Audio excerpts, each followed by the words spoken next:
set the settings. I was just seeing you. I was like, no, not again. No. It just took me a minute because I was listening to, I should have just logged into our Zoom, but I was re-listening to Hope and my Oh, talking yeah. Bodygraph. I did And the I was, same. Isn't it the same for you that we've listened to it, and now I'm listening and I'm hearing something more deeply or more in resonance or more, I recognize myself more. Like, oh, yeah, that's how I'm doing and that's how I'm taking in, or, yeah. yeah, so much. Yeah. Because that's your only left one that we have the same on our mm, design side. Only mine is, environment. yeah. Yeah, and Yeah. the hope. And the hope. Yes, because I really, do you have your environment active? Natural shores. It's Yeah. left. Oh, that's the My one own that's left for you. my environment is my only left arrow.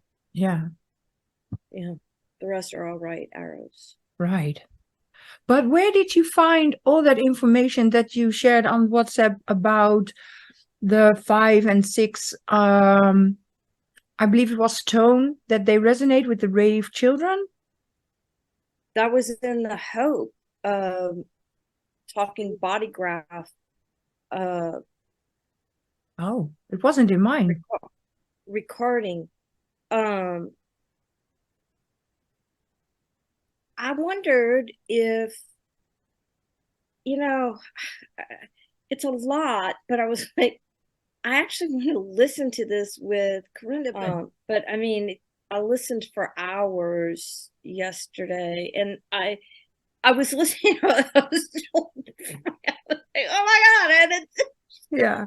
because it just made so much sense to me, because we were just the other day talking about the Rave children. Yeah. And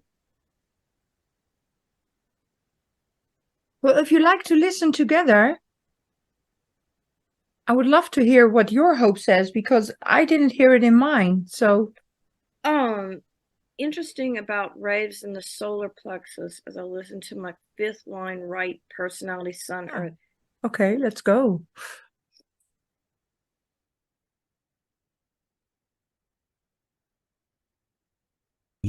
And this 4th line, clearly by looking on your chart, you can see it's part of your profile. So your design, please listen to those audios on your talking chart. In following your determination, your design is going to be rock solid, and that means that you either have a 6th line body or a 1st line body, because a 4th line personality mind, there are only 2 possibilities. You are either a 4-6 profile or a 4-1 profile, and thus this 4th line frequency is here to dominate the style of how your mind is expressed. We're not talking now about the underlying color and tonal infrastructure that defines whether your 4th line is in a strategic focused mind, a left mind, or a more receptive mind, the right-sided mind. And of course there are all kinds of variations of tones and colors, but the generic frequency of the 4th line, well, I'm sure if you've had your foundation reading, you have some depth in human design.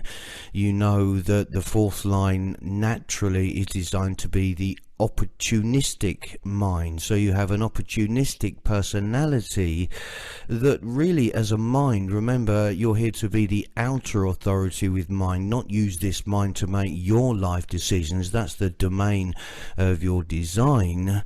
So what value can a 4th line personality mind have? Well, considerable value, because the 4th line really is the first of the lines in the hexagram, starting with the 1st line, the 1st, the 2nd, the 3rd lines. These are very much lower trigram. It means that these minds fundamentally are not expecting, don't even know that there is something else out there other than itself. So it's a kind of inward looking thinking personality process.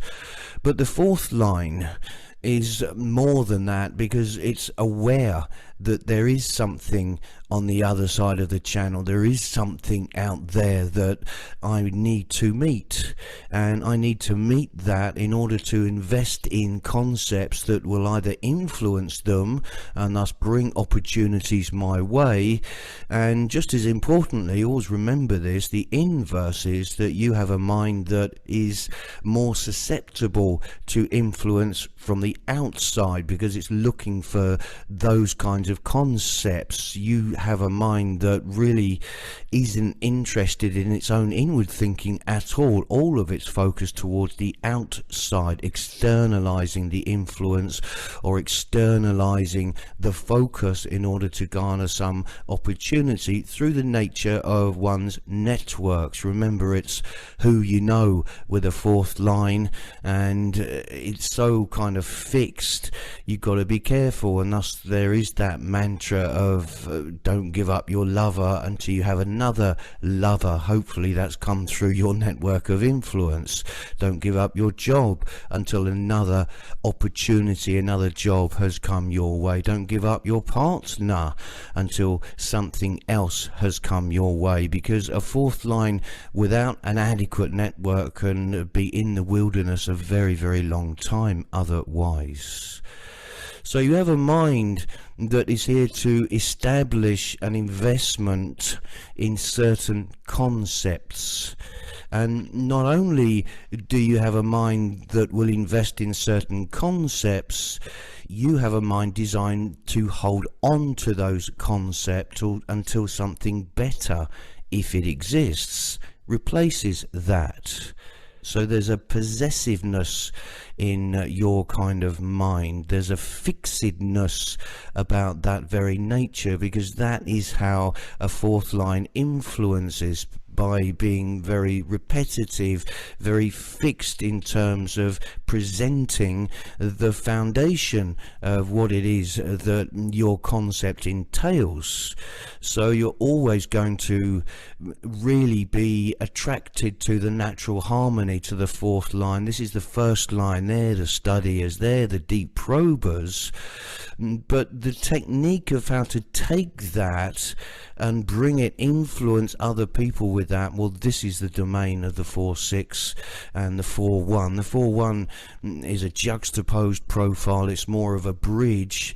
So really it's a bridge between the lower trigram and the beginning of the upper trigram process, and thus influence. And the 4-6 profile, well, both lines are upper trigram, so very transpersonal in nature. But still, it's a right angle profile, so this is a life for you as a 4-6. These concepts to influence others ultimately are designed to bring you opportunity. It's not about the transpersonal impact. Your life is fulfilled through your own actions, irrespective of who that other person is. So it's very important to understand you have a mind that needs to make an investment. But what is choosing that investment? Well, as an outer authority, if you are following the wrong mental motivation, have a listen to that audio on your variable talking chart. If you're operating out of a transferred motivation, then you naturally will move towards the wrong concepts, the networks that don't bring you the value you expected despite all of the hard work. A fourth line mind, really part of its job is to stay in contact with everybody in that network, even if it's only a quick WhatsApp, hi, how you doing, blah blah, just to keep that node of the network open. But it's very, very hard work, and if nothing comes back, the quid quo pro, then that is a dead node. That is a part of the network that you really need to stop investing in, and free up that energy to invest in other people that have come through the nature of your existing network. If you don't do that regularly, if you don't do the comparison exercise now and then, hey, hang on, I've been sending this over and over and over again for week after week to Caroline, and I have had absolutely nothing back, no information from her, no nothing from her. Why am I doing this? Because if you don't do that, it leads to mental exhaustion, investing in the wrong concepts because you're operating out of the wrong motivation leads to fatigue and mental exhaustion.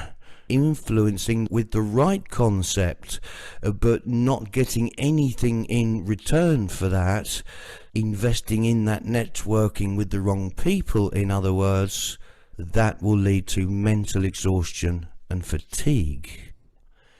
And that constant fatigue can lead to all kinds of maladies, mental burnout when things just don't work out correctly, or some kind of mental breakdown even, as the ultimate defeat of the not-self mind and its concepts.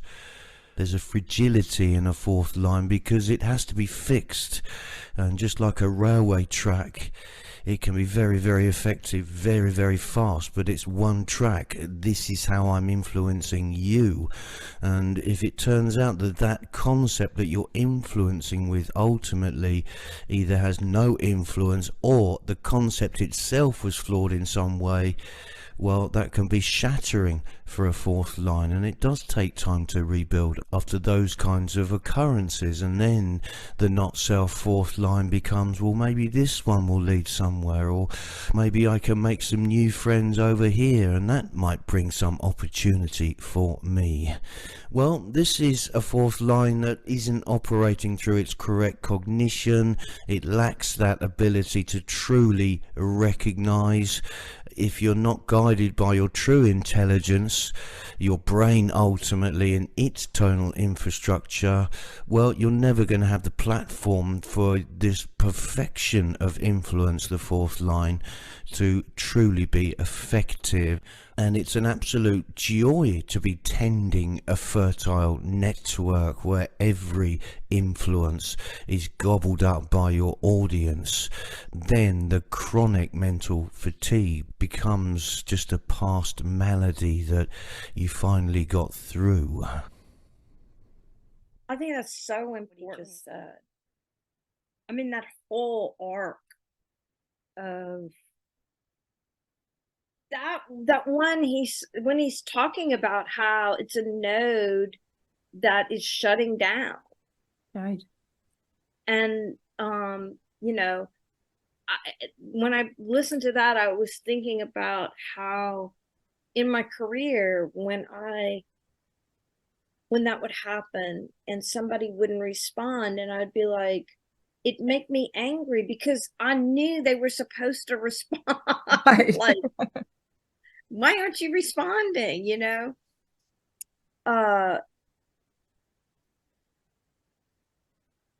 And what's interesting for me is I haven't quite wrapped my head around everything about this, but where he talks about how we, or he, 4/6s are here to influence others, to bring opportunity to ourselves.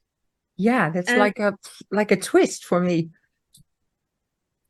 right. And you know, I don't have all the answers now, but what I think about is when I was a college professor for 25 years, a lot of my networks were about helping students succeed. And it was so easy for me to pick up the phone and reach out into my network to help a student succeed. But if I needed something, I would just do it myself. Yeah. And so, you know, when I listen to that, I'm like, well, was I in the not self? I mean, my life was great. I had a great life. I felt like I was happy and energized and making a difference in the world. So it's hard to reconcile, you know, that, because some of my best influencing of others has been to help other people succeed. Now, did I get something out of that? Yes. Yeah. Because I love helping people succeed. Yeah, and you were being seen for your, your brilliance. My capacity to connect Right. people Yeah. and make a difference. I guess that was the success for me. I think that were the opportunities that, yeah, I don't know how to explain it in English right now, but yeah, exactly that. Yeah. How would I translate it? I was being of service in the beauty industry. Like people would come with their problem, what is it about skincare or not feeling beautiful enough, or sometimes even about inner health, because I was always speaking about supplements, my open, what is it? The spleen, the open spleen. I tried everything since I was young and did the education for medicine, over-the-counter medicine, and the plant medicine. We call it A Vogel. Albert Vogel is the one that, make the drops and the D3s and such things. And I had all that education. So it would be when people would come, like, I have a skin condition and what can I do? Of course, I could just take a brand, but I know that's from the outside. And I already knew that it was both. You needed to do something on the inside and something on the outside. So if I look at it like I'm looking at it for you, I feel like the opportunity came that all that I knew and all my wisdom that I had about, even I always feel my Venus in this, like the beautifying of life, ran through me in my advice to the customers, and they would feel better, they would look better, and overall, I feel like if you feel confident, no matter what you have done to get there, that's a satisfying feeling for me. And for now, I do feel a little bit of more difficulty when I transition to, having my own business and being up at my mountain, here in my own office. I know I'm still on the roof. I'm almost there for my Chiron return when I have to go back into the wide world. There's a little bit of like my network has become smaller. I've tried different tribes, different communities. Some worked for a while. I learned something, I gained something, but then I felt like it wasn't giving me any more opportunities, and I wasn't feeling the connection that I wanted to feel, and that was tiring. So I stopped several groups. And now I only have a few, online. And sometimes I worry about that. Like, I have a very small world, but when I listened to my own mountain environment and even the inner vision on the personality side, and my tone also being meditation, and then I also have on the design side, I also have outer vision. When I listened to it, I was like, don't worry, you're right on track. So even though I have this fourth line, I feel like maybe my network doesn't have to be that big, because I am maybe a bit lonely up my mountain, but that's my environment. I need to, my mind is always looking inward. And I always said it was my 40.1 in my IQ, because that's the contemplative mind. But now I'm seeing it has to do more with the all the decimals behind the line that really always felt I was looking inwards, even when I was a child. And when I was struggling with my emotions and my thoughts, I can remember lying in bed crying, talking to my father, like, there's so much going on, but even he couldn't understand. But I was already like looking inwards, seeing the outer world and trying to make sense of it. And I couldn't make sense of it because I was just too small, Yeah. I always felt misunderstood because of that. And that's why I'm so grateful that in my relationship now with Hans, we talk about everything, every mind thing that comes up, like every spin. I don't know what it's in English, like mind spinsel. I can share. And then I go, I don't know the answer yet, but I have to release this thought. And he just listens and laughs sometimes, like, not that I'm crazy, but why are you thinking about that, And if you look at it from Gene Keys, what is your culture sphere? What's your line number in your culture sphere? The 63.6, so it says I have to be with people that appreciate my wisdom. So I'm kind of out of that circle. You have all the 1, 2, 3, and 4s, and then you have the 5 as the leader, and the 6 is outside of these circles. And mine is a line 2, partnership. Yeah.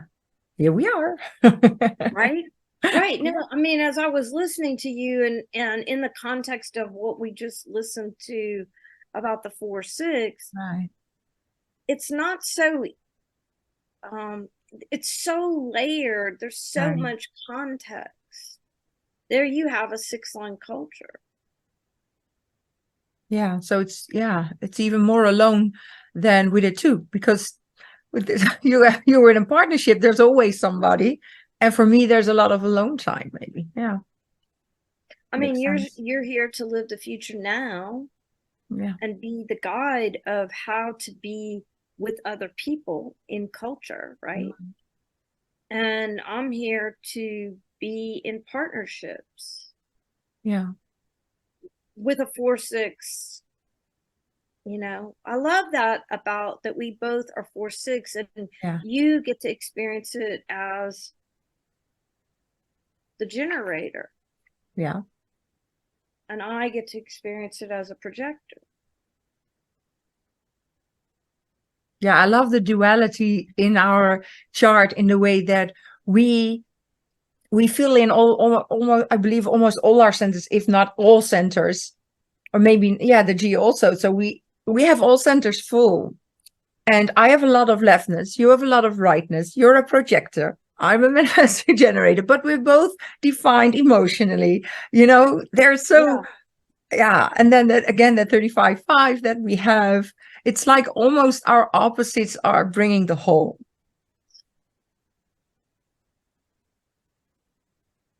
And I'm thinking about, because it relates to both of us right now, where, little bit different places in our trajectory over time.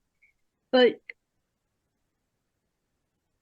the part where he says that a 4-6 will create the new, if nodes shut down, will create the new platform before moving forward. And when I first listened to that, I was like, well, I like you. I feel like my world is getting smaller. Right. But I also feel more fulfilled because the partnerships that I do have are so invigorating and enriching and deep. Right. Yeah, that's what I hear from you, like even with Scott, yeah. And we like the depth. I feel like that 63 just loves the depth, no matter which line you have, because I have them both, the 1 and the 6. So, yeah. We don't, and I like the part, I don't know which one it was in my chart, but it says, you don't like to chit chat about the mundane things. And I was like, no, I don't. I do and I don't, just for a little bit. It's okay. I could chit chat about fashion or whatever, makeup, because I love makeup. So I even watch YouTube videos on it. You do too. But then I just get fed by, like you said, by our conversations, and even the contemplations that I share with Hans that sometimes go so deep that I say to myself, okay, here I stop, because now I can't grasp it myself anymore. So So, I mean, it's a harmonic, it's just so, that's what's so interesting to me. The reason I went down this pathway, and maybe the part about the raves is in the first video. I know it's in one of those 4 videos, and I listened to the beginning of Hope again this morning, hoping to get there. So it might be on Judgment. But what brought me down this pathway was that you had sent me a video from Richard Beaumont? Yeah. Richard Beaumont's YouTube of uh The interview? with Randy. Yeah. I can't remember his last name. No, I don't either, but and I was fascinated by how he talked about being a projector. And it was interesting because he's really left and I'm right. But his awareness of how his electromagnetics operated, right. and how, he could see himself in himself as he engaged with the Right. people in his life and his life's work. And one of the things that they talked about, which I thought was fascinating, which was split definition, and about how he always felt like there was a part of him watching the other part. And he related that to split definition. Mm-hmm. And I was like, wow, that's so, I so resonated with that. And then about how he talked about how open centers work. It was just so. I loved it when he said, I am the specialist. I come in and solve the problem like because of my willpower. And maybe you think different about this. So, but what I got from it is how he synthesized his open sacral with the will center. For me, it was like when he comes in with his will center and comes as the specialist, his sacral gets activated. And that felt like truth to me. Like, so, okay, the dormant gates get activated when your inner authority says yes. And you take from another motor, but it's being supported by, in his case, his open sacral. Did you feel that too when you heard it? Oh, so powerful. Yeah. I don't know that I've seen that kind of analysis anywhere. It was kind of mind-blowing to me. Yeah. And it opened up again, like, okay, so if that's the way it works, I can look at my own open centers and gates like, okay, let me go back. When did they activate? How did they activate? And even now thinking about it, like even with my 48, when I feel like a resonance or I feel an emotional response in the moment with somebody, even if I'm guiding somebody or giving advice or just informing them or influencing them, in my case, I feel with certain people, stuff just comes out. I'm not thinking about it, just comes out, right? Yeah. So I guess that's how it then operates. Then this center gets activated. And it doesn't has to mean that even that other person has the 16, for that 48 to be activated. Right. It's just is there a response? And when he was talking about that, especially with the sacral and his ego will center, will center working together, I was like, wow. There were two things that really kind of jolted me. It was like, well, I have 6 gates in my sacral. Yeah. And you have so much energy. Like a lost goal. And he was talking about how I think he has 6 or 7 gates in his throat. Yeah. But I believe his throat was defined. But how that impact, like he was so aware of how having that many gates in his throat impacted other people. Yeah. And I was like, oh, okay. There have been times in my life where there's this one time that I was sharing an office with someone. I lived way out in the country, and I didn't really like driving in to see clients, because by the time I drive in an hour, do an hour session and drive home, it just didn't seem like the best use of energy for me. It was, it was an experiment, and I was like, God, I don't want to do this. And I mean, of course, I already have my job, my teaching, I was in my career, Right. but I'm doing my spiritual work in addition to that. And one day I was in my office that I shared. It was a partnership, so it was, great. We've done it together. It was a great experiment. And I had this awareness that I needed a big space, that I was going to host groups. And it came to me like that. Like within a week, I had the place, and it was this old warehouse. It was a series of warehouses, but it needed to be completely redone.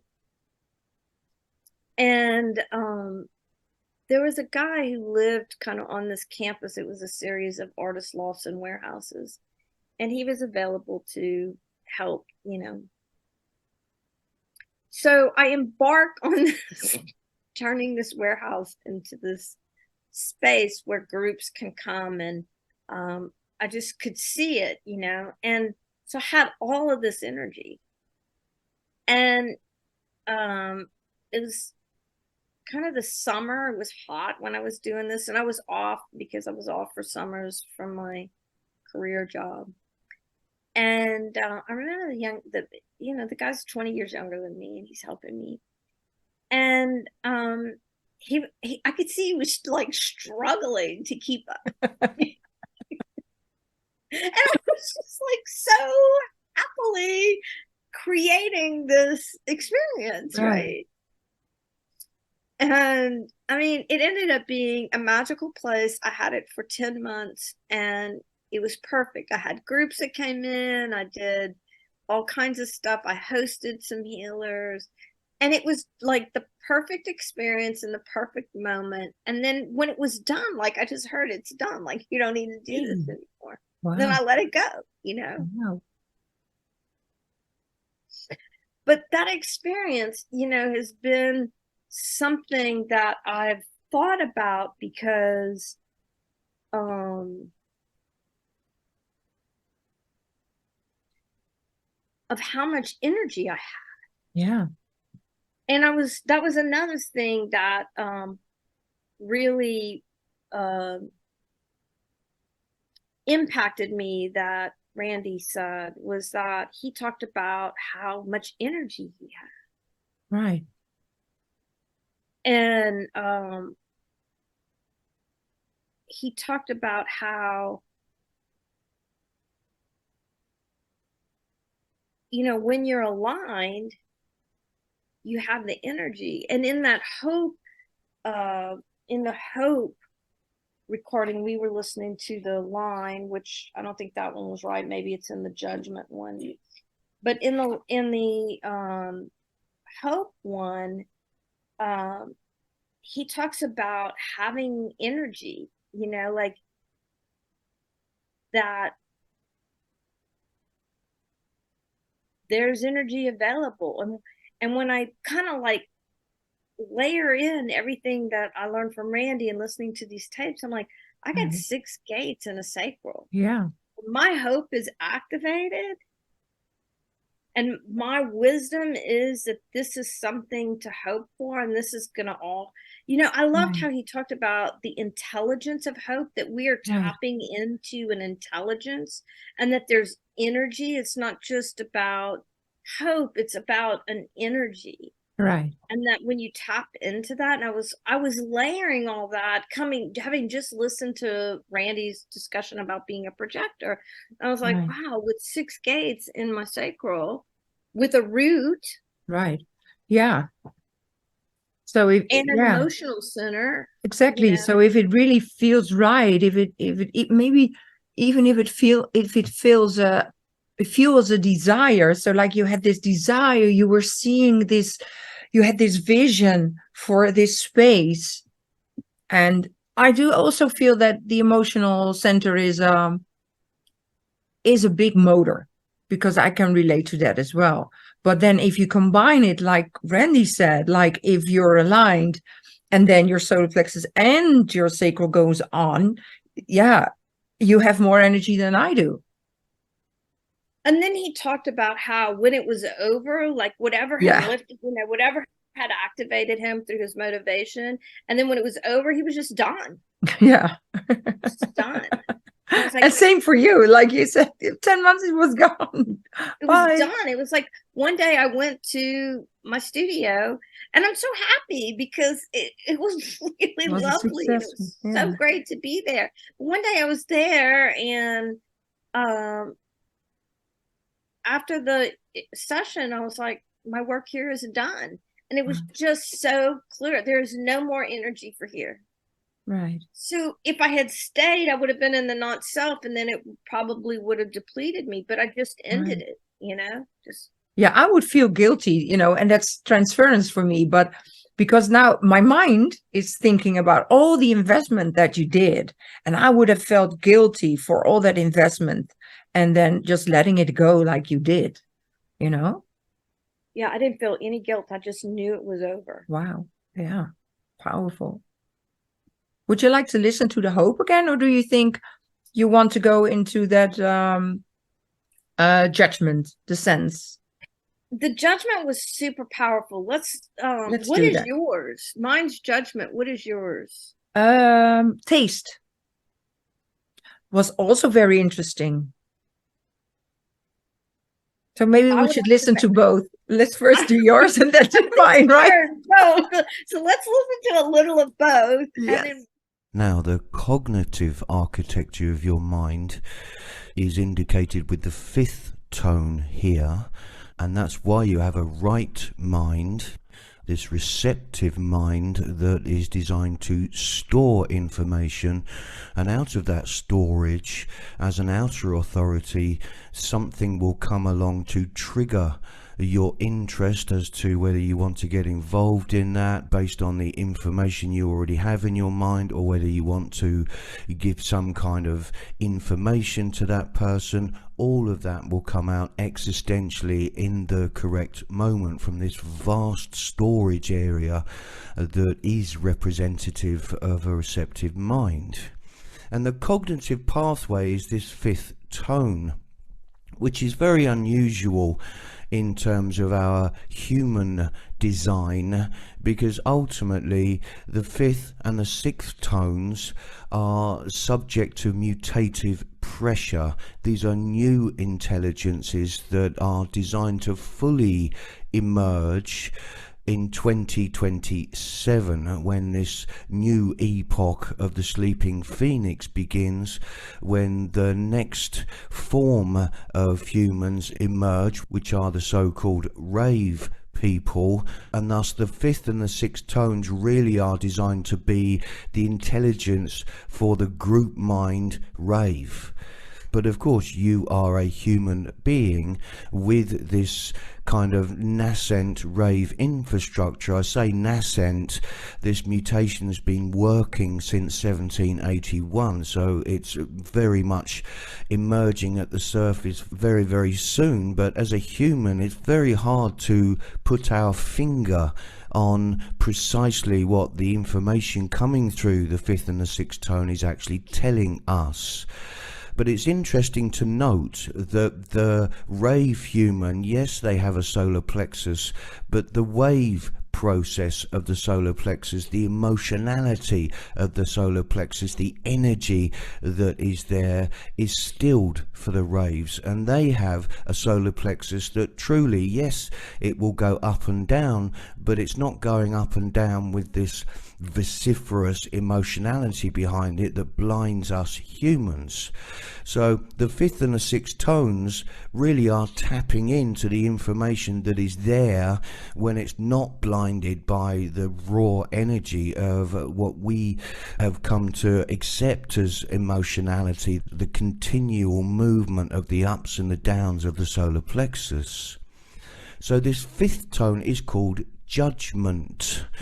And if this was a Really tone pause. in the physical, So powerful for me. Just this little bit.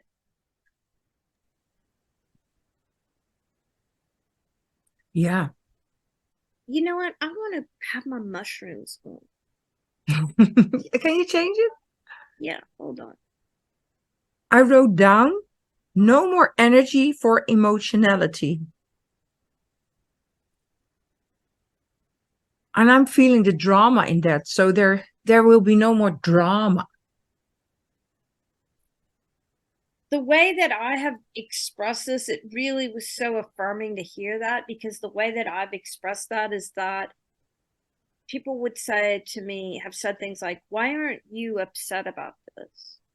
Or, a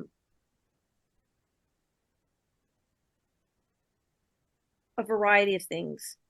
And I said to them, I have emotional maturity. I don't know how to explain that to you other than to say that I have emotional maturity.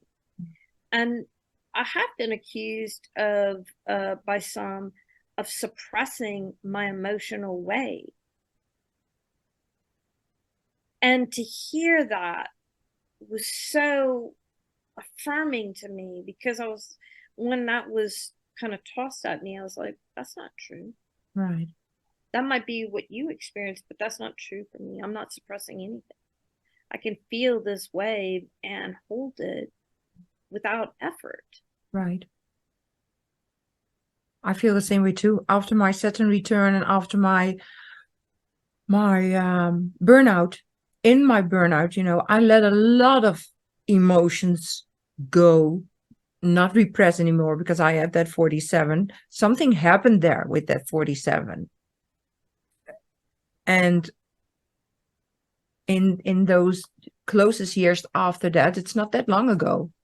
But at some point, if you have released all those emotionalities and attachments to those emotions and the memories that stir up emotions and healing that. Yeah, I've spoken to you many times about how I feel like, where's my wave? And then, the last couple of months I felt in a wave, or at least I felt emotional, but not the drama of it. I was like in it, like you said, it like not holding it, but holding it, not holding it in, but just holding effortless. it. Right. Yes, just surrender to it, to the wave, so to speak, and not make anything of it. Just give my body rest and just listen to the body, what it needed. And then I had a breakthrough. And now, I don't know if I'm still going up, but I'm feeling great. It can't go any higher. To understand the purpose of all this, like that in 4 more years, the rave children are going to start coming. Right. And that there's a purpose to that tone in my field. Right. What I've learned from I don't know, from a while back, from something from Ra and other human design specialists, is that it is very important that we as a species, and then maybe more for the fifth tone, is that we are emotional mature, because it will impact the raves. That's what I've remembered. And now we're hearing it back from you, from the fifth tone. And this is how it is. And so to understand, I love kids. Like, I've talked to you about how much I enjoy being with my grandkids and playing games. I love being around young people. And I always related to, yesterday, my grandson called me on Messenger and he just wanted to talk. I was like, so cute. I know. And it just made me so happy. Of course, there's a part of me that's the projector who is being invited. So right. Like, but beyond that, I feel like it relates to this fifth tone in my 5:35, that in my line 4, Right. just the layer upon layer upon layer there. Yeah. And I just, to understand that rave children will have, so some of them will have a defined solar plexus, but they won't have that Up and down. emotionality. But those of us with the 5th tone are here to be the intelligence for them, for what's coming through. So it kind of, when he said that, I was like, oh wow, it's almost like the person who has the open solar plexus, who sometimes expresses The emotionality. the emotionality, it's Yeah. almost like we become the voice for what they're feeling. Right. Yes, because I have also heard that they will not communicate like we do. So if they can't speak, we don't know, but maybe if they can't speak, but they're more telepathic. Yep. Yeah, then, yeah. Wow. Which I spend, my days being telepathic. Yeah. I feel like I'm being trained for them. Yeah. And then Absolutely. I'm in school. Okay, we can keep going, but I just felt like, whoa, that is so huge. We have to stop and talk about it. This tone feeling, because it is an emotional intelligence, and what that means in terms of your mind and your cognition is that, well, you have a capacity in your mind to truly understand what emotionality is, and out of that, the experiential recognition of what a feeling really means. Because you have the capacity to really judge something. And the true judgmental mind completely bypasses all of our normal human functions. This is the spleen and the ajna. So this 5th tone of feeling is going directly to the data that you have stored, this enormous library of information in your right mind. And judgment, like the emotional wave process, well, it brings you this quality of being able to go behind the drama of the emotionality and going directly to the information source that's there, and out of that will come a clear clinical judgment. And that word judgment, the end of days in the Bible. What is a judgment definition? Well, if you use what is a judgment in the definition of the Bible of God, well, it simply is the ability to create retribution based on this judgment, the merits and the demerits of the good and the bad. That is the judgment, who's good, who's bad.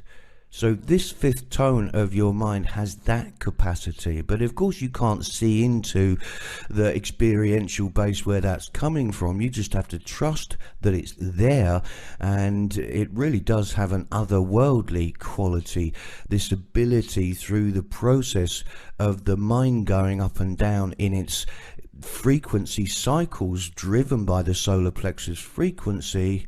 The awareness of what's going on in your mind, whether you have a defined solar plexus or not. Remember, an undefined solar plexus is the potential wisdom of taking in other people's emotionality and synthesizing something from that, without that becoming some subjective mood on your part.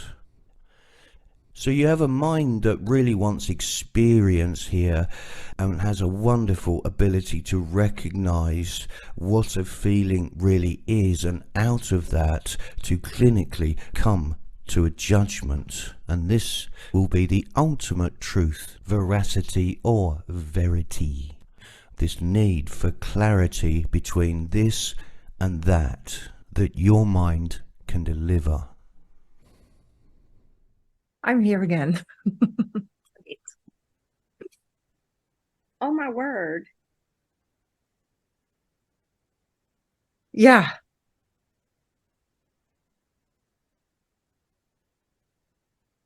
I can't even find words. I've written down fifth tone power is to recognize what a feeling really means. It's the rightness, wisdom, experience, going behind the drama, beyond judgment. The clarity. The clarity. Yeah.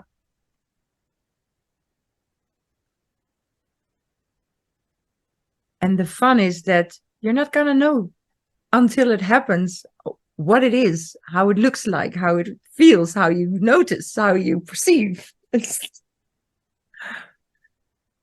just great happened to be alive. Yeah. I mean, that's what life is like for me. Yeah. You know, it's so joyful to listen to that because I'm like, oh, wow, that's my experience. And now he has just explained why that happens. Right. And as I was listening through all of that, I'm layering on the right angle cross of consciousness. Yeah. Like, wow. And then being the last of this species that has a self-reflective consciousness also, you know? Wow. And how he described the way that the solar plexus is constantly, you know, vibrating, and Yeah. how that whether you have it defined or undefined, it's vibrating. Right. And that how that like Richard tied Randy tied the will to the sacral, genetic matrix just tied the solar plexus to the mind. Right. And how what's going on in that solar plexus is pulsing the mind. Wow. I didn't even thought about that. But you've listened to it more often, so you had more time to grasp it. I mean, you know, it's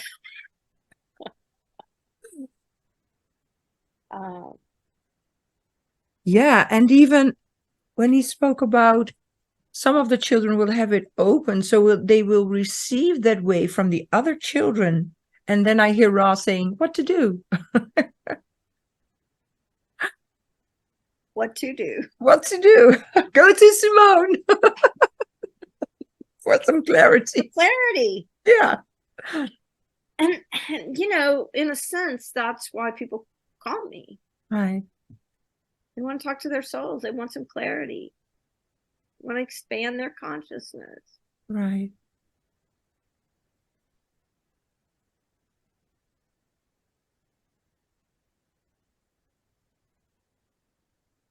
And it's so interesting how he talks about the fifth line tone has the capacity to go behind the drama. Right. To the information source. Yeah. And I ask my clients all the time, well, I'll say, what's underneath that? Right. And what's underneath that? And what's underneath that? And what's underneath that? Until we both feel, I can feel when we get to the core. Yeah.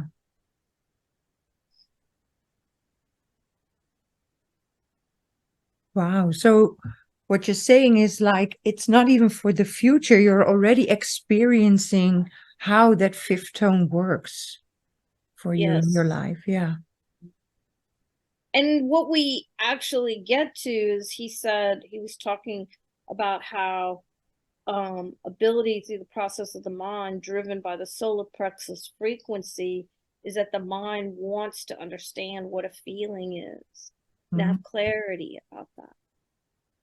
And usually, so if I use his words, so when I'm working with someone, there, you know, sometimes there's a drama or an emotion, right? And when we go underneath, well, what's underneath that, and what's underneath that, and what's underneath that, we do get to the feeling. Right. And then yeah. get clarity on that. I was just suddenly brought back to Lynn McTaggart. Is one of the first books I bought at like, I think 19 or 20 years old. And I don't know if it was her or someone she recommended. It was another book. And it was, the title was, Is That True? So they even talked about the feelings, like if you're feeling something, we attach like we said, we attach something to it, like somebody made me feel like that, or this happened, so this is why I'm feeling like this. Mm-hmm. But now I'm feeling like, isn't a feeling sometimes just a feeling? And the weight that we give that feeling, like we talked about our own experiences with the wave, that it sometimes doesn't have a reason, but we humans, think it has a reason. And even why hold on to a feeling? Because we create our own suffering. That's what my 47 is saying right now. Like, we create our own suffering because we hold on to a thought that has a feeling, but you're no longer feeling it anymore. It's just a memory. So can you let it go? Yeah. And I find that when we face that, whatever that, a lot of times the reason there's drama is because we've stuffed it, or we don't want to look at it, or we don't want to admit that we have that feeling. Right. And there's nothing, the feeling is not right or wrong. It simply exists. Right. And just look at it. Yeah. Right. I feel that. Right. Yeah, you always say that, like, now I kind of lost what you always say. You always have had a phrase also with Unlock Your Design. There was a phrase that, oh, there's nothing wrong. There's nothing wrong with you. Because of you have a feeling. It is your feeling. And if you're feeling this, then it's your truth. Feel it. Feel it. Yeah. Acknowledge it. Right. But I do feel that where the crux lies is, you have a right to feel what you're feeling, but don't point the finger somewhere else. Right, because a lot of people will use their feelings to make other people's feelings wrong. Right. And that's not, you don't have to make somebody else's feelings wrong for yours to be right. They both coexist. Exactly. That other person has not lived every step in your shoes, with every pebble in your shoe. Right. They are designed with their own way of perceiving, their crystal, their base, their color, their tone. They're different. The light's coming through their crystal in a completely different way than yours. Exactly. There's no way in hell anybody is going to see it exactly like you. No. So you don't have to make them wrong to be right about, this is how I feel. Yes, that's how you feel. It's okay. Yeah. Yeah. But the other person doesn't have to be wrong for you to acknowledge your own feelings. Right. And if we then take again the Toltec wisdom, don't take anything personal. It's like, if you can hold that, if you have something like two people and one says, well, I feel this, and the other one says, well, I feel hurt by this. And you can both have the, I don't know if empathy is the right word, or the relating. You can both relate to, okay, you have your feelings and you have your feelings, and then say, okay, so I could say that it's you to blame for my feelings, but I can hold my own and not take it personally, but just feel my feelings and go behind that, like you said, like what's underneath that, that world peace. Well, and it's so funny because, I'm going to admit that sometimes I want somebody to feel like I feel. Right. I laugh at myself. And then I just start laughing. I go, it's you. You're the problem. It's me. You're the problem. Yeah. I'm the problem, it's me, and it's funny to me, and then I just start laughing at myself, Yeah. because there are times where I want someone else to feel like I feel, and I can simultaneously go, well, of course they can't feel like you feel. The problem is Yeah. and it's just become funny to me because I almost feel that is the self-reflective consciousness. Your body is feeling what it's feeling, and you're observing that feeling, and that's why you get that duality again, like laughing at yourself because why am I feeling this? Well, just because you're a human, Yeah. Funny. And then I think a little bit further on in this tape, he talks about how it's in one of these about we're here to expand. That's the only, and I can't tell you. I mean, I'm just gonna own. I can't tell you how many times I have made myself wrong because when you make I used to lead workshops in vision boarding like for the beginning of the year.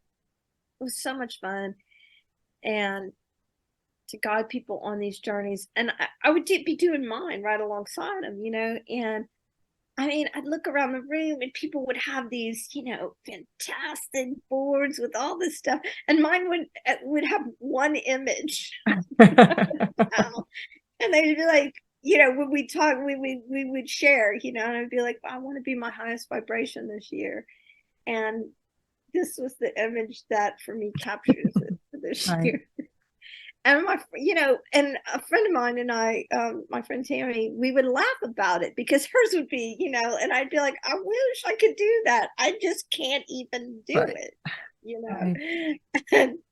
but now I understand why, because it's not how I'm designed. Right. Can't, I almost feel like you have that vision so much in your head that it doesn't need all the outer expression. That's true. Yeah.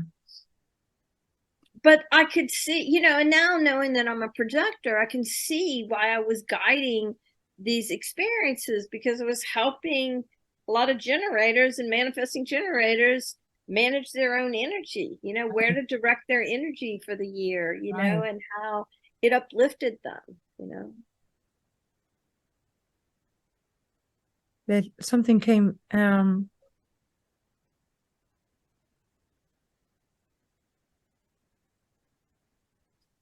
yeah. And by you guiding their energy and their expression of energy, you got to learn to know yourself because you notice like, oh, I can't do that. I just have one image. So perfect. It is, right? Yeah. And it's also perfect that I realized that I was making myself wrong. Yeah. At that point, I couldn't accept that that wasn't for me, right. that was, and now I get it. And it it's so, and I accept that. I accept that I made myself wrong. I accept that I conditioned myself. Yeah. And conditioning is not wrong.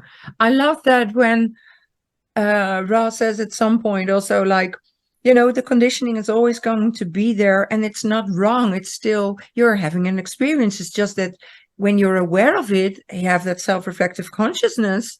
It's also part of the program, But I also love what you said, that the program gives us the transference to keep us dumb. Something like that. Yeah, that's in the in Hope. It's in the Hope recording because that dynamic of what he talks about is so the process of that we have that the design crystal by its very nature experiences polarity. Yeah. I have read that part from you. Or was it the base? There was something in base also with our base too that said something to me, and I phrased it as, you are you are in the world, but not of this world, so to speak. There was this huge duality in it also. Like, the binary energy. yeah, Binary energy. yeah,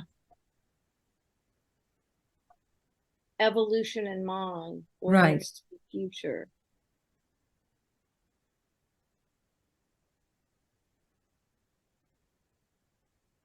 I found it too complex to now come to a sort of a conclusion, because I read it, the whole part about the base 2, and Yeah. it's so written in I don't know, I can't even call it poetry. There's so much this and that and craziness that I was like, what the hell are you saying? What does it mean?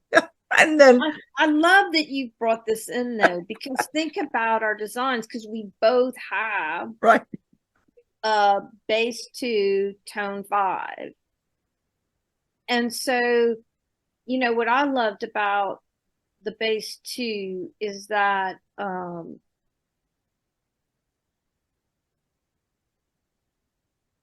all about memory. That's what I remember. yeah, because the way the mind develops is through cycles of death and birth. So this relates to our whole passage of journey through the moon cycles. Yeah, every month is death, yeah. and death and rebirth, the bardo, right? And so it's through those cycles of death and rebirth that our minds develop. But then the mind is a distorted mirror, and he talked about in the base 2 relationship. There's a relationship between the left brain and the right brain, and how with the base 2, because we understand there's this relationship between left brain and right brain, we have the capacity to receive, accept, experience different points of view. It's not just our that there's just a singular point of view. That we understand that there are all these different points of view. What have we been talking about just now? Yeah. And in all our other calls, we're talking about that.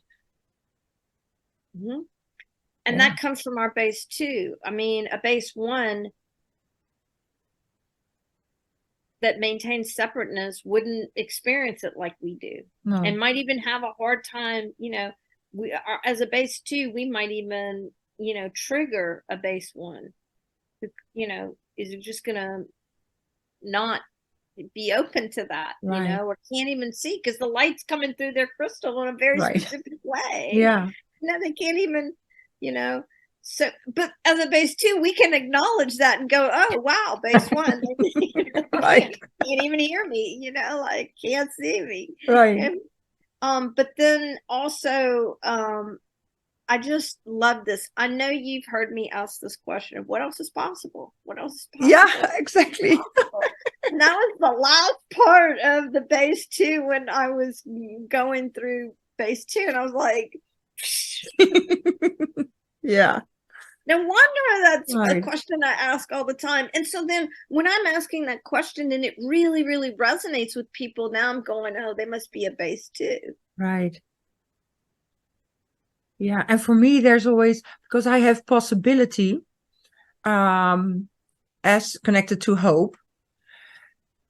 And the funny thing is, and I can see myself doing it through all the course of my life, like it doesn't matter in what situation I was in. I had some very deep life experiences and very meaning deep in like very challenging and very emotional and such, but there was always this spark inside of me, again, of hope, but hope in a way of what is the possibility here?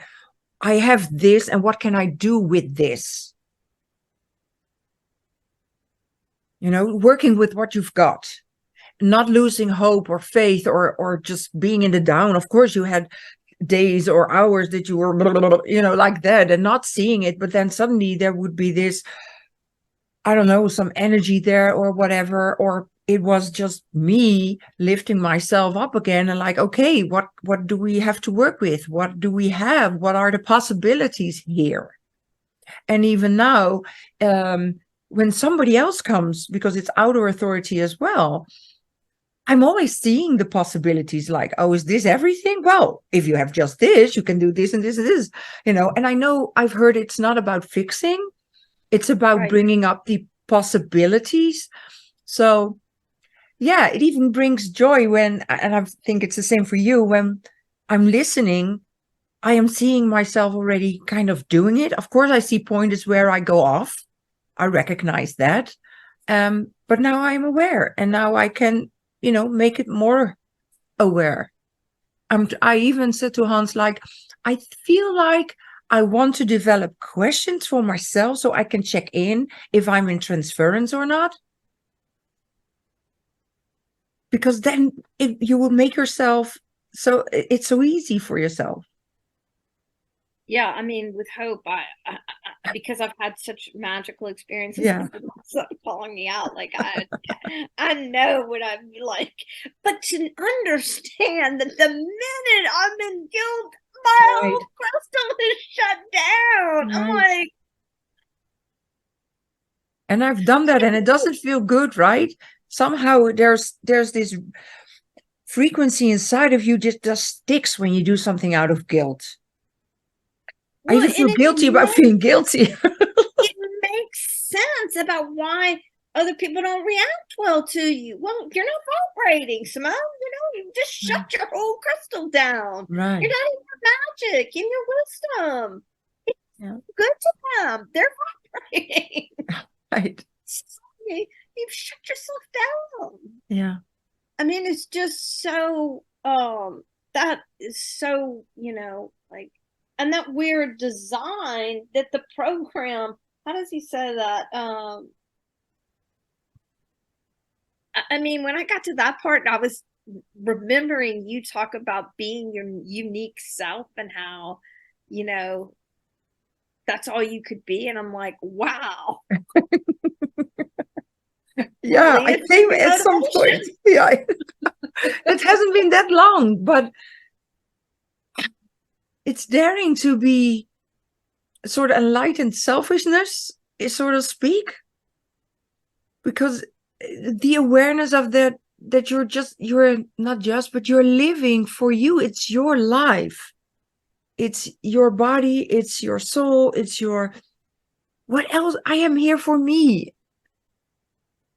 for my experience. So why not listen to my inner knowing and do just that? Because somehow, some way or another, everybody's going to have an opinion about you. Some way they're going to judge you. Some way, whatever negative they're going to say about you. So all I can do is just be myself. And then the people that resonate with the true self are always going to be happy with me. So you just cut out all the negative by being you. I think that is one of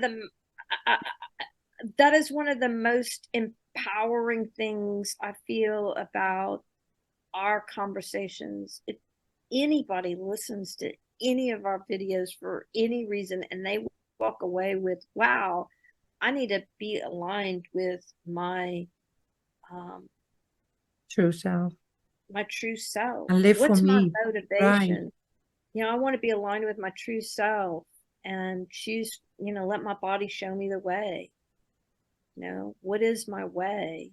Right. And he was talking about how, that's why strategy and authority are so important. Right. Strategy and authority. And I agree with that. Strategy, authority, put your body in the right environment. Yes. Stick to your motivation, find your lane. Right. And even for our open G, it's very important to, for me, it's then taste. And then he says, I have to close my eyes and take a breath and take the environment in, and I always felt when I was somewhere, if something was off, it would feel uncomfortable, and now I know it's you're not in the right environment, which means you're not with the right people. It's not your trajectory. And I can even relate it to, like, last Saturday, there was a sort of a meeting of more aware people, so to speak. It's called That's the Spirit. It's the first like live and online community for people that think different. And it was at the beach in Noordwijk. And there were DJs there. So at some point we went to because first we were talking with strangers, which was fun because everybody was kind of open. So I felt like, oh, this is an open space. Everybody's open to meet new people. And then at some point we went to the DJs. And at some point, the music that I like, my body started moving. And when I go into it, I close my eyes and I go like, and if it then feels right, I danced for 2 hours and then I couldn't walk anymore because of my hip, but they were the best 2 hours I had in a long time. So, but now it reminds me of that. Sometimes I do that, but I could do that more consciously. Yeah. Yeah. Because it's so powerful when you tune in, how much information you get. And it also speaks to me as I was listening to you about the courage to pivot. Because let's say you're with your people, 1, 2, whatever, and you go out to, you're going to go and have this experience. And you're thrilled because you're all together, you're enjoying yourself, everything feels good. And you get to that experience and you take a moment and you taste, breathe in, close your eyes, and suddenly you go, ugh. Do you have the courage to then turn to your friends and say, this is not the place for us? Right.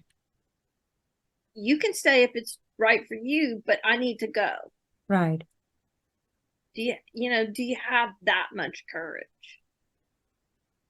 What I sometimes do is walk away and go to another space. Because when I am with friends, it's most of the time somewhere there are multiple spaces.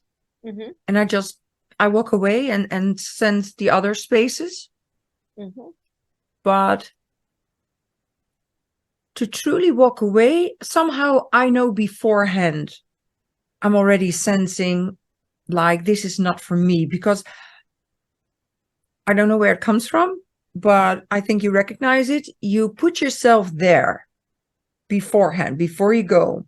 And I'm already in that space and I'm sensing it and I'm seeing the people. I'm seeing me. I'm feeling me. And then I sort of even look around and then I go like, yes or no. And maybe that's my 64 ascendant. So now I'm thinking of it, 64 radiant. Yeah. So maybe you can relate. Yeah. I totally can, because I was just thinking of not in May, a few months back, and even before that, it was maybe like April or something. Trey had asked me, said his friend Elizabeth was going to come. She wanted to go to this flower class. It was at a flower farm, local, where we are. And they were doing these, pick the wildflowers and make a bouquet, and they were going to have, scones with the, the traditional I love those. English scones and everything. And he asked me if I wanted to go, and I got mixed signals. I was like, yes, I want to go with you and have a nice day.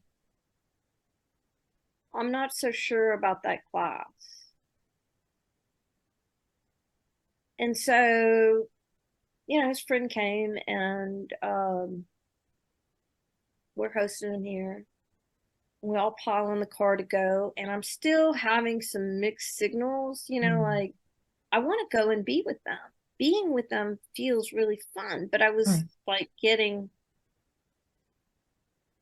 but I didn't know what it was. So we get to the thing, and it's lovely. It's a really lovely form, and they've gone out in the fields and picked all these wildflowers. But we get up there, and it started at 11 o'clock. and the sun is out, like right there, and there is no shade. None. There's some trees, but the branches are kind of low to the ground. And I said to the lady, where are we? Because she had a name. There were all these tables and everybody had a name tag. I said, where did you place us? And it was like facing the sun. And I just looked at her and I said, I can't take the heat. I can't sit in direct sun. Now, I might have had an umbrella if I were hosting or something, Yeah, of course. She just was like, well, you could go sit back there. It was like in another adjacent field, or, if you want to, there was a tree with like branches all the way down. You could maybe kind of squeeze your chair. Just completely unhelpful. And I kind of pulled my chair up in the branches of the tree, and I sat there for about 2 minutes. And I was like, I'm good. And I looked at Trey and I said, you'll text me when you're done. Wow. And I just walked away, and he goes, are you upset? I go, no, I'm not upset at all. I'm just not staying. Right. If I have to suffer through this in the heat, it's not going to work for me. And so he goes, well, what are you going to do? I go, I don't know. I'll have fun. Just go enjoy yourself. Don't worry about me. And so I took Astro because it was hot, Yeah. They wanted us to leave him in the car. We had the windows rolled down, but I was like, okay, I'm taking Astro. Yeah. The dog park was right there. I went and got myself a nice glass of iced tea. I went to the dog park. I sat under the tree. Somebody called me. I had a really lovely conversation. And I was, and then there were some people there at the dog park that had just a really great conversation with. Astro was happy.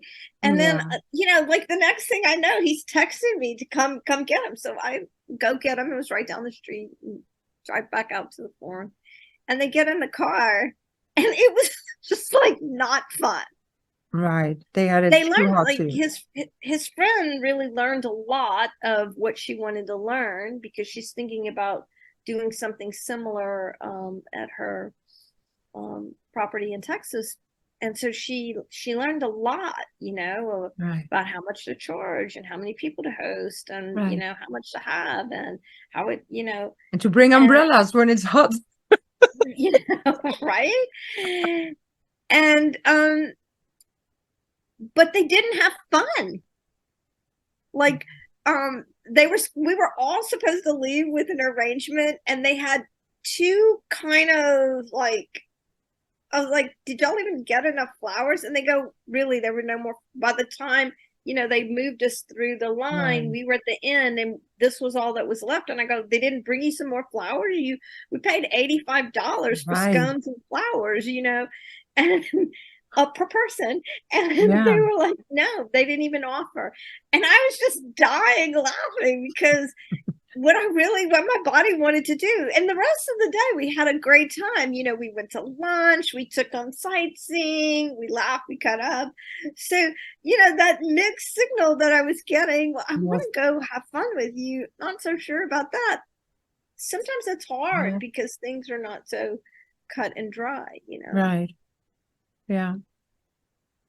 Yeah, it's very brave of you. Like, even because you're with Trey, I was imagining, like, if I would go somewhere with Hans, sometimes I know that sometimes you just make a compromise and you go and you do something because the other person wants you there or needs you there. And yeah, I think because of our relationship, I don't think it would take a lot of resistance inside my body, like huge resistance. And I know how that feels because I had that in the past, for me to really say, I'm not doing it. Otherwise, I would just make a compromise and maybe not be that happy, but make the best of it. So maybe again, that is the possibility, like, okay, the hope that it might be, not as bad as I feel like, but yeah. I think in the past, I would have pushed through and just hoped that, it would get better. Yeah. But you knew it And wasn't getting any better because of the it wasn't sun. getting better. Right. There was no energy for me to, I was just like sitting there. I was just like, Yeah. I felt that energy just draining out of me, but leaving and going get myself a nice glass of iced tea and being with the dog and In the chatting up park. with people, Yeah. like it was, I had a great time. Like I came back and I was driving and I was so energized and they were all kind of grumpy. I'm seeing like this like this not melted but like roasted people like whoa. And none of them mind, none of them minded the heat, but Okay. like it was a draining experience for them. Right. Even my, which is so fascinating, right? Because I mean, Trey is like the Energizer Bunny. I mean, Right. he's a pure generator and he has so much energy. I don't try to keep up with him. I do, Well, like sometimes you can, but sometimes you don't. endless. Yeah. Right. And so to see after an hour, they were all just kind of drained. And I was like, yay, me, but no, I might have had energy because I was with 3 generators. No. Like April going,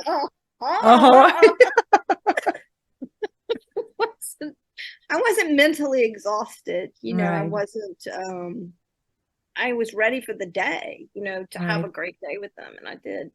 But, I'm wondering how this, I'm thinking about, I get what you're saying because you love Hans and Hans Yeah. loves you with him. So if you're somewhere, would you just make that choice? I think we all face things like that. Exactly. That's what I'm saying. In relationships, I feel it's almost way more harder to really follow your strategy and authority even. It's like you really have to be invested in your relationship that you both know your design so you can explain to each other or understand from each other why somebody is saying no so that you don't get into a fight or an argument in your relationship. Because yeah.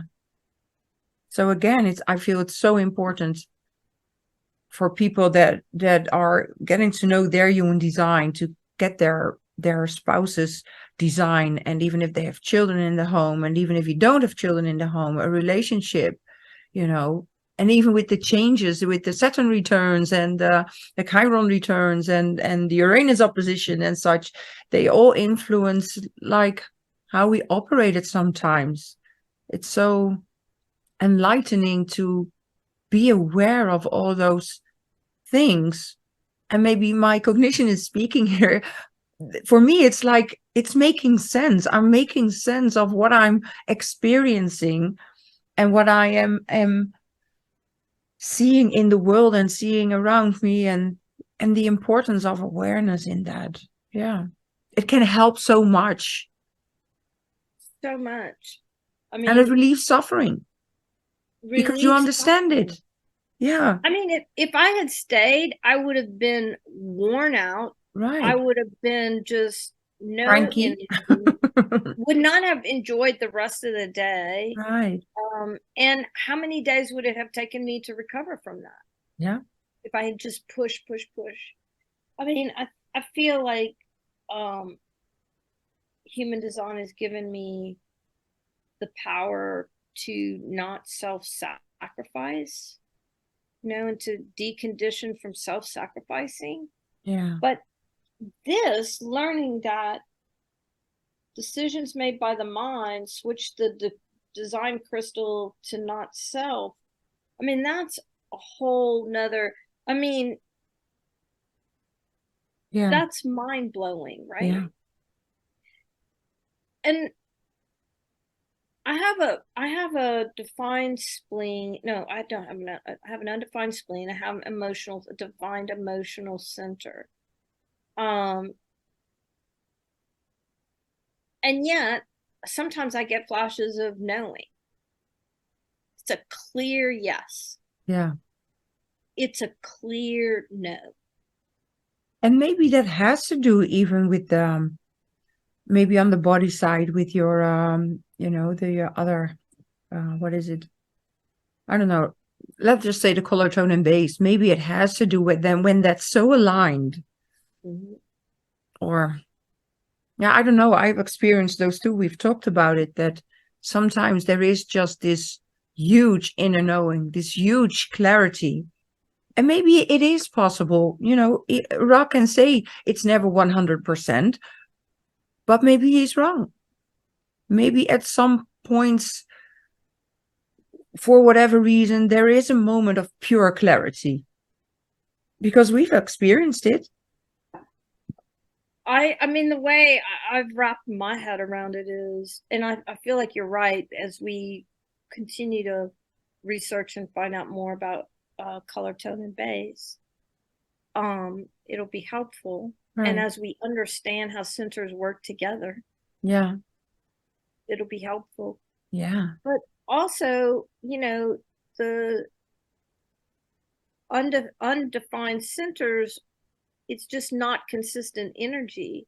true. So yeah, but it is a potential. There's a potential. So, I mean, do I always have flashes of knowing? No. I don't always have spleen, access to my spleen. But when I do, you can book it. I'm going to follow that. Right. But then there are other times, like that day when he asked me, hey, do you want to go to this thing? And I felt into my emotional wave, and I was like, I could feel the joy of all of us being together. But then when I really drilled into that experience, it was kind of like, I don't know. Something was off. Yeah. Yeah. I mean, and I think that's, sometimes things are easy, right? It's a yes, it's a no, or it's kind of vague. So as you're learning to live with your emotional wave, you go, well, it's not a yes or a no. So it's not now. That's what I've learned. It's not now. Let me think about it. Right. Yeah. Take time. Yeah. But then what's challenging is when it's what I call mixed signals. Part of it is a clear yes or a clear no. Yeah. And the other part is kind of like, and then I go, okay, there's something that I don't know. There's something that I don't know here. And when I know that thing, like I didn't know that thing until we got there, and there's maybe I have then a question for you to maybe get to some clarity about this moment. If you would have gotten just a true no, would you have gone with them? So that's why there was like this, because you had to come along in order to have the rest of the day together and have such fun. Right. Because if it had been a no, I would have been like, no, I'm not going. Yeah. No, thank you. Y'all have fun. It was kind of a clear answer. Maybe so. It got me to the experience of the day, and I just had to make the, what the real work for me there was to pivot in the moment and go, this doesn't work for me. I'll come back and get you. True. In the meantime, I'm going to go do something that I want to do. Oh, there's a nice place to get a tea right there. There's the dog park. I can go and, create this other experience for myself, while you were doing this thing. But the old me would have sat there and overheated and been drained and then frustrated because there weren't enough flowers. And they said there was some children sitting at their table, and one of them was sick, and he just coughed all over the scones, so they didn't really even eat, I was laughing. Yeah. I was like, inside myself, I was like, I'm glad you paid attention. You just, but we have to get there, right? Sometimes we don't.